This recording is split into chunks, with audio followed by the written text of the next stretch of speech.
Today we're taking a look at these MLB matches, which are happening on Friday, July 1st, 2022, and giving you match breakdowns, betting tips and predictions in general on these games. Welcome back to High Stakes, let's get straight into it. Also, don't forget to subscribe to get notified as soon as we release these sport prediction videos, and if you would like more betting tips and predictions, then check out our Patreon in the link down below. Our new Patreon is a way for us to help you improve your chances of making more money. Multiple plans are available for each and every one of you. You can get 30 extra betting picks all the way up to 360 extra betting picks per month. Stop wasting hours of your time searching for bad betting picks that ends up costing you a lot of money. Join the High Stakes Patreon now and get the best betting picks.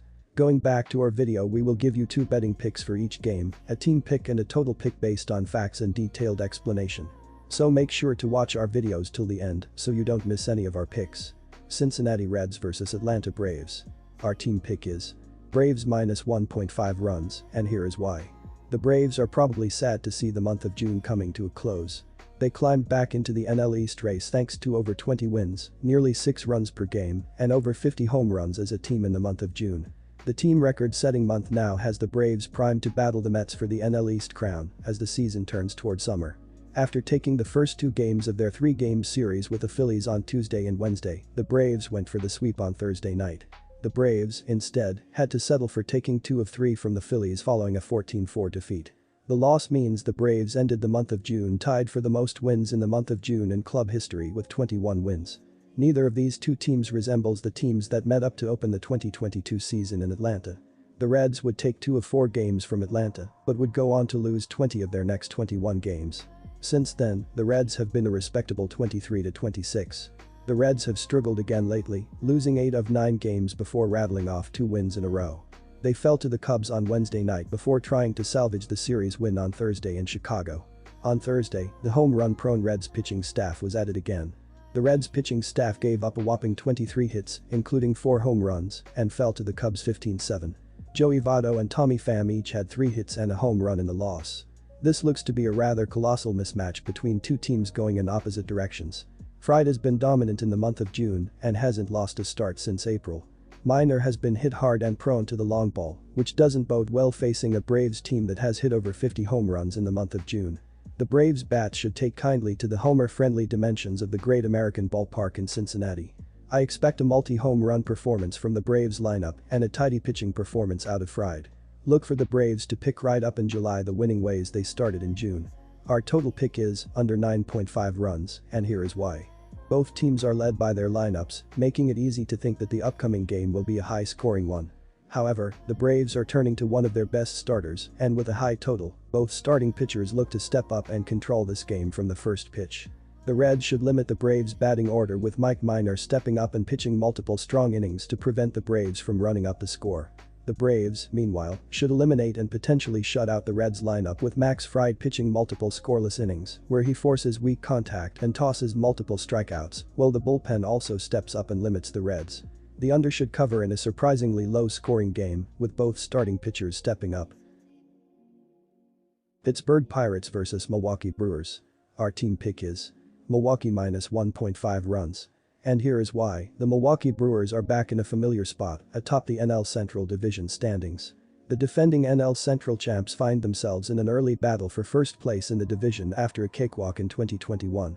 A good sign for the Brewers is the recent return of Brandon Woodruff from an ankle injury, coupled with a finger issue. Woodruff struck out 10 batters in 5 innings of work against the Rays and eased concerns of any lingering issues.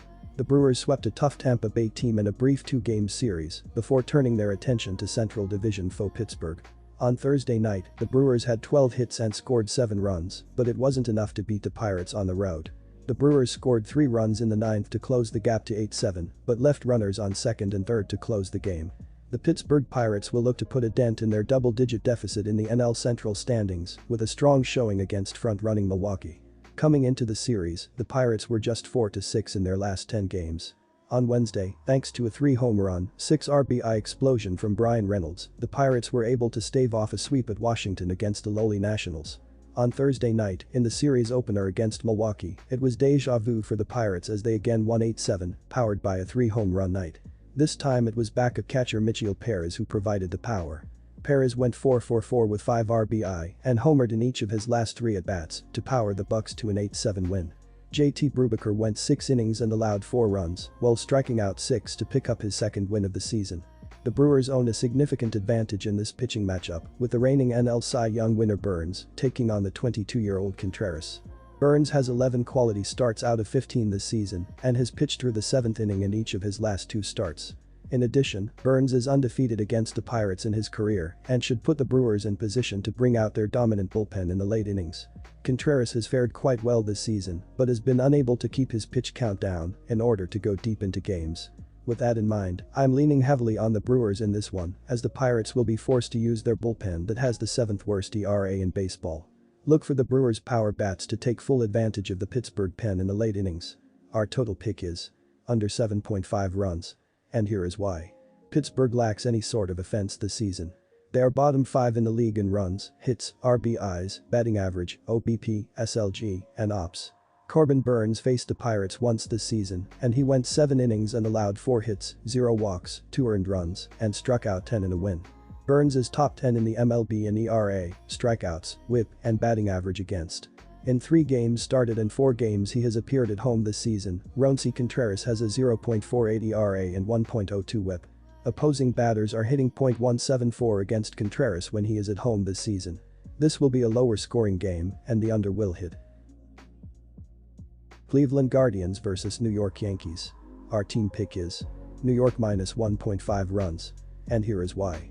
New York has been on an absolute tear since the beginning of the season, highlighted by an 11-game winning streak that spanned from late April to early May. The Yankees have added several lengthy streaks since then, including a 9-game hot streak in the middle of June. They lost 2 games against Houston last weekend before responding with a 4-game winning streak. New York was playing a makeup game against the Astros on Thursday night, kicking off what will be a 10-game road trip. The Yankees are dominating the American League East, leading second-place Boston by 13 games. They are also 8 games ahead of Houston for the best record in baseball. Cleveland got off to a slow start this season, sitting 19-24 1 month ago. The Guardians went on a hot streak after that, going 17-4 in their next 21 games. They have cooled back off since then, immediately following that stretch with a 5-game losing streak. Cleveland won 2 out of its first 4 games against Minnesota. Earlier this week this story was published prior to Thursday afternoon's contest. The Guardians are on an 11-game homestand that concludes on Sunday afternoon. They are 2 games back of Minnesota at the top of the AL Central standings. Their AL wildcard hopes are slightly better, as they are just 1 game back of the final spot. I don't want to make this handicap too complicated. This is a terrible spot for a struggling pitcher who is on the verge of losing his spot in the rotation. Civale has only made it through 5 innings twice this season and is now having to face the most powerful lineup in the majors. New York continues to blast home runs and extend its lead for the best record in baseball. Civale is also not going to get any run support on Friday night, as Cole has only allowed 2 runs over his last 3 starts. He is finding his form halfway through the season, which does not bode well for opposing teams. This over-under line is tricky to handicap given the disparity between the 2 starters this season. Expect Jarrett Cole to be his typical dominating self, especially against a Cleveland team that is void of power beyond Jose Ramirez. However, you should anticipate the Yankees hanging a big number on Civale. The Yankees rank 3rd in ops and 1st in home runs per game. New York's offense has taken a slight dip this past week going up against some elite Houston pitching, but expect them to bust out in a major way here. They will park a few balls in the seats Friday night as they jump on Civale early and often. They can carry this total alone if need be. New York Mets vs Texas Rangers. New York Mets, minus 1.5 runs. However, on Friday, they won't have the luxury of facing one of the worst offensive and defensive teams in the league. The Mets are averaging the 6th most hits, 8.64, and 4th most runs, 4.82, per game this season. So they clearly won't crumble if things start to fall apart on the mound. Unlike the Royals, they have the offensive firepower to dig themselves out of a hole. It's going to be hard for the Mets to win games if their offense remains broken. They got completely shut out by the Houston Astros in the finale of their previous interleague series. They're only averaging 1 run per game in their last 3 outings, despite being one of the top 5 best run-scoring teams in the league. Ouch. There really are no excuses with them being back at home against a Rangers team giving Glenn Otto the starting nod at pitcher. This is as good as a matchup as any for the Mets bats to come alive. The Rangers are no defensive pushover, but they aren't shutting things down at the plate like Houston, either. There will be a lot of motivation for the Mets in this matchup, considering they've lost their last 3 straight games. Things aren't that comfortable in the NL East division where they can just keep blowing games and stay on top. They've struggled offensively in recent outings, but I'm expecting things to fall into place at home against a Rangers team with barely a winning road record. They won't see the dominant pitching they saw against Houston, and they'll get back to showing some of the same pop at the plate that had them looking like a legitimate contender. Glenn Otto has been good on the road, but this is a tough matchup for him against a Mets lineup slashing. It's also a Mets lineup that should be pretty angry, considering they couldn't even muster a single run in their previous outing against the Astros. This will be a wrong place, wrong time sort of scenario for Otto. I'm rolling with the Mets on Friday. Our total pick is under 8.5 runs. The total has finished under in 5 of the Rangers' last 7 games against a right-handed starting pitcher and in 5 of the Rangers' last 6 interleague games. The total has finished under in 2 of New York's last 3. New York has a solid 3.90 team ERA, which is 15th, and the Rangers are one place behind in 16th with a team ERA of 3.91.